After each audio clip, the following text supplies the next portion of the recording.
Lesson 5. Safety for the person and the caregiver, crises, running away, self-harm, outside support. Caring for someone living with schizophrenia is much more than helping with daily medication or being there to talk. It also means taking responsibility for safety, both theirs and your own.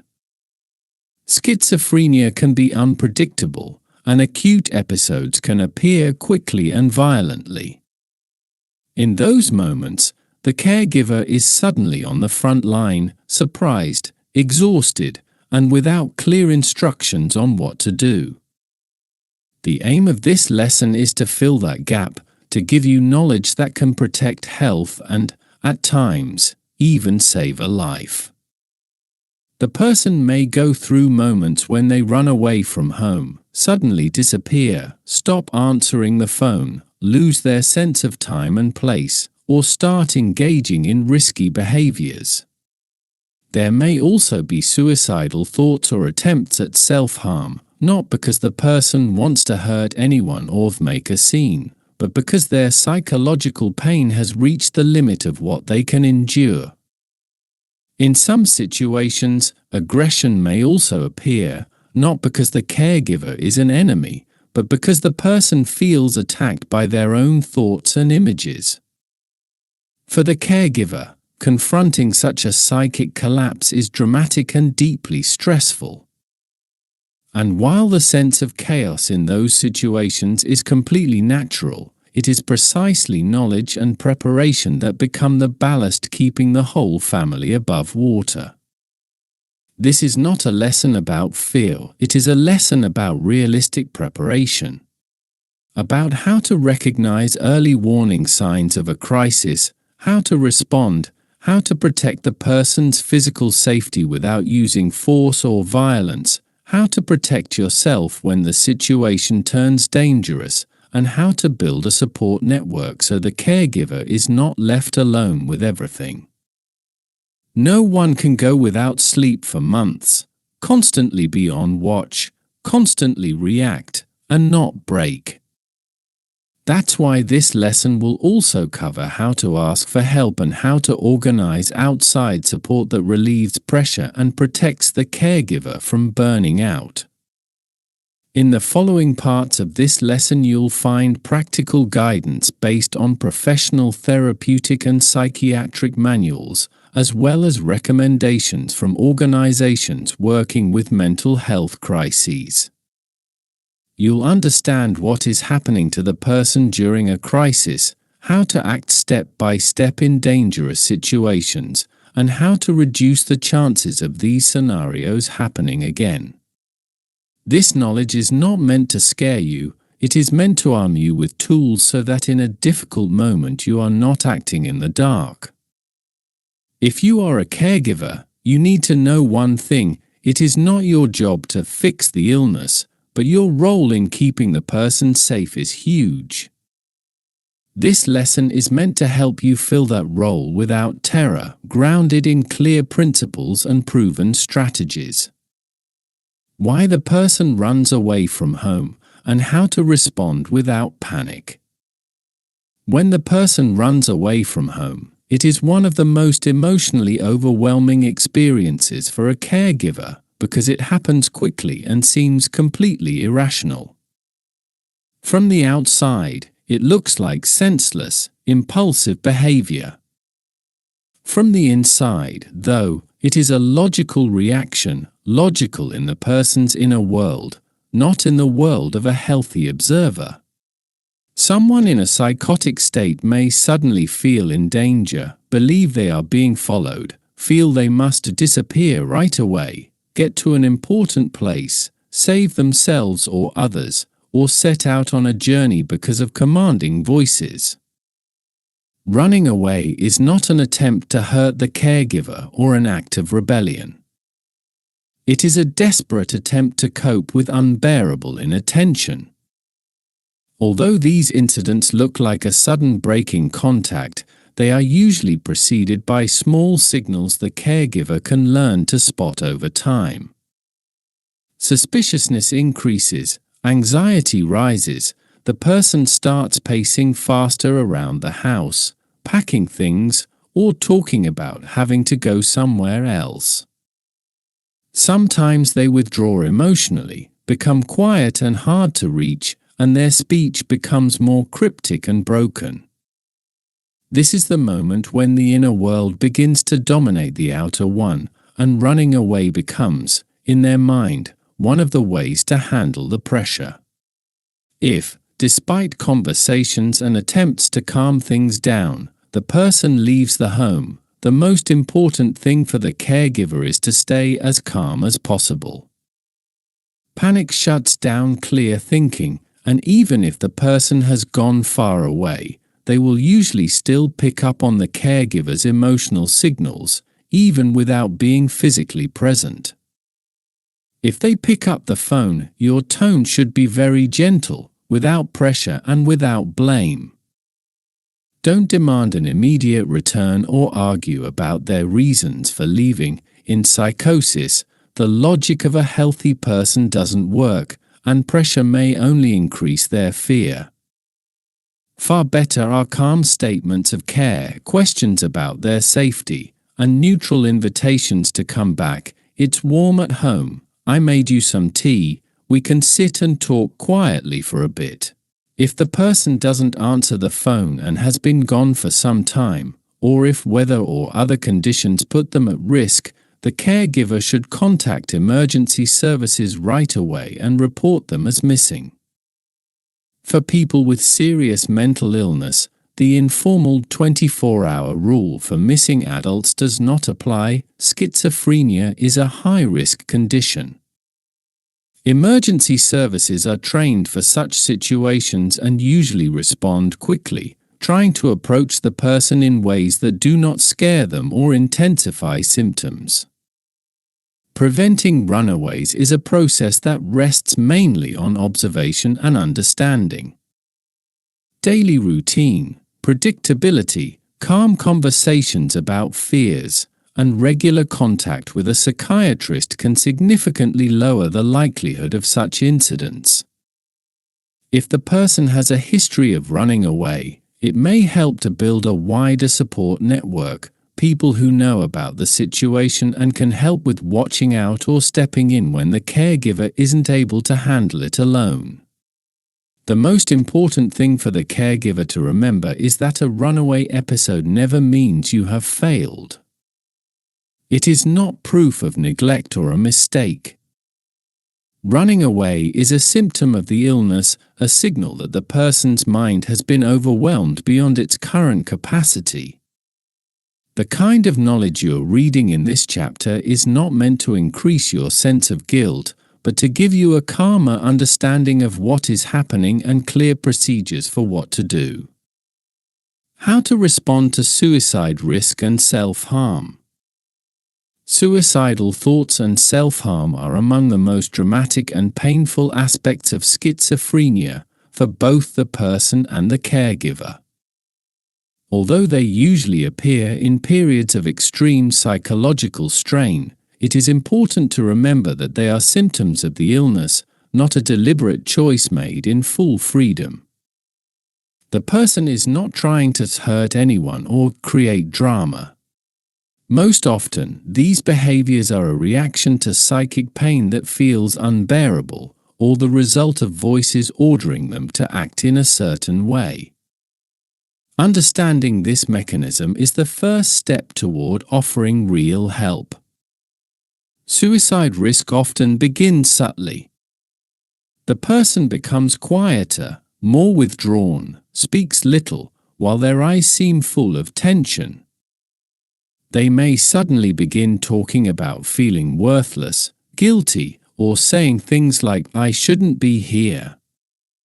But sometimes the signs look almost opposite, a sudden, deceptive calm after a period of chaos, which can be dangerous, because having made a suicidal decision can briefly bring relief. That is why the caregiver should respond not only to words, but to the whole pattern of behavior, suddenly getting their things in order, giving away personal items, saying goodbye in indirect ways, writing notes, unexpected tenderness, or, on the contrary, pushing loved ones away. The key is a direct, calm, non-judgmental conversation that doesn't increase the person's fear. Contrary to popular myths, asking about suicidal thoughts does not increase the risk of an attempt.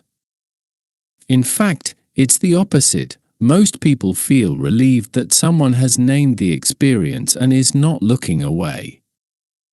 The safest questions are soft and non-confrontational. Have things been feeling so bad lately that it's hard to bear? Do you ever get thoughts about hurting yourself? Are you afraid you might not be able to cope? The goal is not to scare the person or convince them that there's no reason to feel this way, but to create space where their suffering can be expressed while you remain emotionally steady. If the person confirms suicidal thoughts, talks about a plan or impulse, or if their behavior is alarming even though they don't clearly say what they're thinking, the caregiver should act right away. In such situations, one rule applies: it is always better to react too early than 1 second too late. You should call psychiatric emergency services or the general emergency number, for example, 112 in Poland, 999 in the UK, 114 or another local emergency line in Tanzania, or the appropriate number where you live. Emergency intervention in a hospital is, in those moments, the most effective and safest solution, and paramedics and doctors are trained for these situations. This is not calling the authorities on the person, but a standard medical procedure to save a life. At the same time, the caregiver must never risk their own safety. A person in severe crisis can be so flooded with fear that their reactions become violent, not because they want to harm anyone, but because they can no longer distinguish between inner terror and external danger. If you feel unsafe, you should not try to wrestle the person, block their way, or forcefully take away objects that might be used to cause harm. The only reasonable action is to move to a safe distance and call for help. In psychiatry, the message is clear: no one can save another person at the cost of their own life. After the crisis has passed, the person should not be shamed, blamed, or treated as if they had committed a moral offense. What for the caregiver was a terrifying threat was, for the person, the result of unbearable suffering that exceeded their coping capacity. That is why, after every such episode, a follow-up visit with a psychiatrist is essential, usually with adjustments to treatment. This is not a punishment for what happened, but professional medical help to reduce the risk of future crises. The most important thing for the caregiver to remember is that suicidal behavior is not a sign of bad character, but a sign of neuropsychological collapse. The right response, the right knowledge, and the courage to call for help literally save lives every day. The caregiver does not have to understand everything in depth, but needs to know one thing: you are not alone in this. There are doctors, crisis teams, paramedics, and therapists. And your most important tool is not heroic strength, but a steady presence and readiness to act when the danger becomes real. Emergency restraint. There are moments when the illness takes a very acute course. The person may be extremely agitated, aggressive, irrationally terrified, trying to run away, or posing a danger to themselves or others, not because they have a bad character, but because they have lost the ability to judge reality. In those moments, the caregiver may find that ordinary words, gentle requests, and calm approaches no longer work, and the level of danger is rising from second to second. These are exactly the situations that psychiatric manuals describe as crises requiring emergency restraint. One thing is crucial to understand: in a home setting, emergency restraint is legally acceptable only in the most minimal form and only to remove an immediate danger to life. The caregiver has no right to use violence, to restrain the person for a long time, to tie them to furniture or a bed, or to lock them for long hours in a room.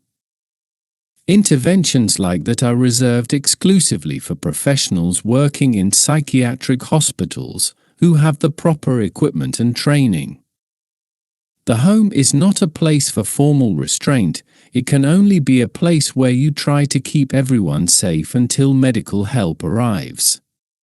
In practice, this means that emergency restraint at home should be limited to the shortest and gentlest possible action, moving the person away from a dangerous place, blocking access to the kitchen, closing a window, preventing them from running into the street, or, for just a few seconds, holding their arm if they are lunging toward glass or sharp objects. These interventions are purely protective. Their purpose is to keep everyone safe long enough for professional help to arrive, not to bring the person under control. Every second of such an intervention should be used to call psychiatric emergency services or general emergency services. If the person is aggressive, shouting, thrashing around, trying to hurt themselves, the caregiver should not attempt a physical confrontation. There is a real risk that the caregiver will be injured or will accidentally injure the person. A safer solution is to withdraw to another room, take any children out of the area, close the door, and call for help immediately. In psychiatry, one thing is emphasized again and again: caregivers are not there to overpower people. That is the job of medical emergency teams. Professionals not only have the right equipment, but above all the experience to judge how to restrain someone in a way that does not cause injury, suffocation, joint damage, or cardiovascular and respiratory complications. Locking the person in a room, even if it sometimes seems reasonable, is also a measure that can be used only for a very short time and only when it truly prevents escape or injury, and only if, during that time, the caregiver is immediately calling for help. The goal is not to isolate the person, but to keep the situation safe until specialists arrive. Any locking must be as brief as possible and can never be used as punishment or as a way to deal with difficult behavior. Otherwise, it becomes a violation of the person's rights and, in many countries, can have serious legal consequences. Strapping the person down with belts, ropes, sheets, or scarves, no matter what is happening, is not acceptable at home. You must not use methods reminiscent of psychiatric hospitals from decades past. They are neither safe nor effective and all too often end in serious injuries or respiratory arrest. Modern psychiatry treats mechanical restraint as an absolute last resort, used only in hospital, under the supervision of doctors and nurses, with continuous monitoring of pulse, breathing, oxygen saturation, and level of consciousness. The central message of this section is this: in crisis situations, the caregiver has the right to protect the person and themselves, but they do not have the duty and do not have the ability to replace professional medical intervention. You do not have to be a hero. You do not have to risk your life. It is enough to stay present as far as you safely can, make the call for help, secure the home, and leave the rest to the emergency team whose job is precisely to take over in such crises. After any such event, you should not blame yourself. The crisis is not the result of bad care, but of the course of the illness. It is precisely because of your appropriate response that tragedy can be prevented and the person can receive the professional help they urgently need. As a caregiver, you must be aware that you are not fully responsible for the person and that you do not have to chase after them at all costs when they run away, wrestle with them when they are aggressive, or physically overpower them when they try to hurt themselves. Your most important task is to ensure safety for yourself and those who depend on you, even if that means letting go of direct actions toward the person. Just as on an airplane you put on your own oxygen mask first and only then help the person next to you, here too you must first secure your own safety and that of your family. Only then can you turn your efforts to the person in crisis. How to protect the person from aggression from others. In times of crisis, someone living with schizophrenia becomes not only more fragile inside, but also more exposed to the reactions of the outside world. In particularly severe episodes, their behavior can trigger inappropriate responses from bystanders, household members, or neighbors who have no idea what is happening. Strangers may react aggressively to chaotic behavior, confusing it with intoxication, provocation, or acting weird. These situations can feel as hard for the caregiver as the symptoms themselves, because in practice the caregiver becomes a shield, mediator, and guide for someone who, in that moment, cannot protect themselves. The first step is to understand that in crisis the person cannot accurately judge danger, and their spontaneous reactions, sudden movements, shouting, nervous gestures, can provoke aggression in those around them. In such situations, the caregiver should stay as close as is safely possible and take on a de-escalating role, calm voice, gentle tone, simple statements that signal to others that they are dealing with someone who is ill, not an attacker. Short phrases such as, "He's ill, I'm calling for help now," or "This is a psychiatric crisis, please give us a moment," usually change the tone instantly. People on the street often don't know how to react until they understand the context. At home, difficult reactions from family members may appear as well.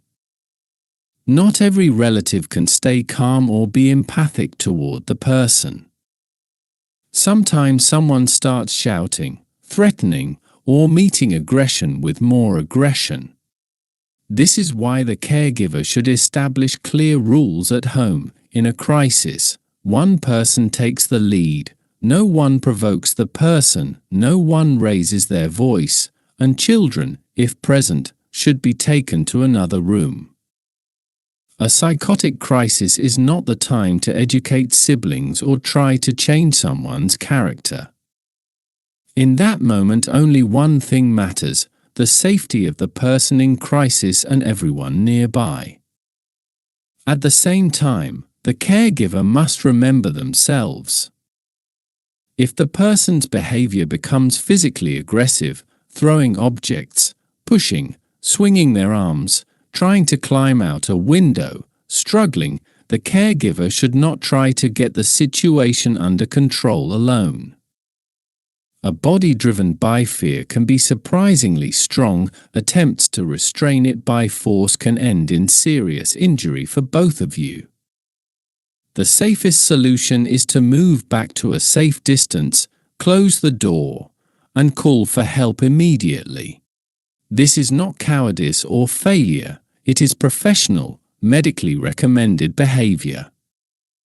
Caregivers are not trained in physical interventions, and they are under no obligation to perform them. In some situations, the caregiver may fear the reaction of others in the longer term: neighbors, the building manager, the housing association. Many people feel ashamed that the world will see there is a mental illness in the family. In reality, clear communication can prevent misunderstandings, and many institutions have procedures for working with families dealing with mental illness. The caregiver does not have to explain everything in detail. A simple statement that quiet is needed and that the situation is under control is often enough. It is also important to remember that in most countries the law protects the person, not neighbors who are annoyed by the noise of a psychotic episode. No one has the right to demand that the family move the person out or lock them away against their will, as long as there is no real danger. Above all, the caregiver needs to know, in hard moments you are not alone. There are crisis intervention teams, on-call psychiatrists, day wards, and emergency units. If a crisis is getting out of control, if aggression is escalating, or if someone in the environment starts reacting violently toward the person, the caregiver has every right to call the services. Medical help is not a last resort, it is part of realistic, responsible care. When it comes to protecting the person and yourself, the most important rule is this: don't get into a fight. Don't try to prove you're right. Don't use force if there is no immediate threat to life. The most effective intervention is the one that leads to safety, not the one that wins the argument. Building a support network. Nobody can carry this alone. Caring for someone with schizophrenia can swallow the caregiver's entire life if they have to stand in that role alone. Even the most devoted, loving, and strong person will eventually run out of resources, emotional, physical, and sometimes financial. That is why one of the most important pillars of safe, sustainable care is building a network of people who can take over part of the responsibilities or at least support the caregiver at critical moments. This is not a luxury. It is a necessity, emphasized in every professional psychiatric guide. Family is often the first, natural source of support, but reality is more complicated. Not every family member understands the illness, not everyone wants to get involved, and sometimes relationships are so burdened by past conflicts that full cooperation is not realistic. So building a support network has to be approached pragmatically, not based on ideals, but on real people who are actually able to help. Sometimes that will be a parent or sibling, sometimes a friend of the caregiver, a neighbor, someone from a support group, or a social worker. Every pair of hands that can take on even a small task matters. In practice, the goal is to find people who, in certain situations, can do something specific, stay with the person for an hour while the caregiver goes to an appointment, do the shopping on a day when the caregiver simply cannot, take an overnight shift after a particularly bad episode, check whether medication has been taken when the caregiver is away, help transport the person to the psychiatrist, or simply talk with the caregiver and give them emotional relief. The key is to create an arrangement in which the caregiver can sometimes rest without guilt, and that is only possible when there is confidence that someone else is watching over the person during that time. Many families feel ashamed to ask for help, believing they should handle it on their own. This is one of the most destructive myths. Mental illness is not a private failing, it is a medical condition that naturally requires many hands. Outside help is not a sign of weakness but of maturity. In psychiatry we say that the strongest and most effective caregivers are those who know when to ask for support, not those who heroically try to do everything by themselves until they burn out. Very often, support can also be found outside the family circle. Support groups for caregivers and families of people with mental illness are among the most powerful tools a caregiver can have. There you meet people facing the same situations, with similar fears, difficulties, and questions. Talking with someone who understands without long explanations brings enormous relief. These groups also often cooperate with local organizations that offer practical help, volunteers for home support, social workers, legal advisors, crisis counselors, or family therapists. It is also worth knowing that in many countries there are programs that support caregivers, hours of home help funded through social services, community psychiatric nurses, psychologist consultations without referral, and even short-term respite care when the caregiver needs a break. It is important to find out what programs exist locally. These are often little-known resources that many families never use, even though they were created precisely for situations like yours. Many NGOs provide volunteer support, offer advice online, run courses and therapies for caregivers and people with illness, and help with paperwork and administrative issues. You can, for example, ask an AI-based tool to search the internet for NGOs in your area that offer mental health support. The core message of this section is very simple and absolutely fundamental. Caring for someone with schizophrenia is not a one-person job. When the burden is shared across many shoulders, it becomes manageable and safer. Carried alone, it leads to caregiver burnout and the loss of your ability to help the person. True courage in caregiving is not only fighting for the person you care for, but also fighting for yourself, so that you have the strength to walk this long road together. Summary: safety in schizophrenia is the foundation of everything, and that means not only the person's safety, but also the safety of the caregiver and the whole household. In this lesson, we looked at the most stressful and unpredictable situations: running away from home, impulsive behavior, suicide risk, moments of extreme fear or disorientation, and aggression coming from the environment, which often does not understand what it is seeing. It is in these moments that the caregiver becomes not only a guide, but often the only point of support, helping the person move through chaos as safely as possible.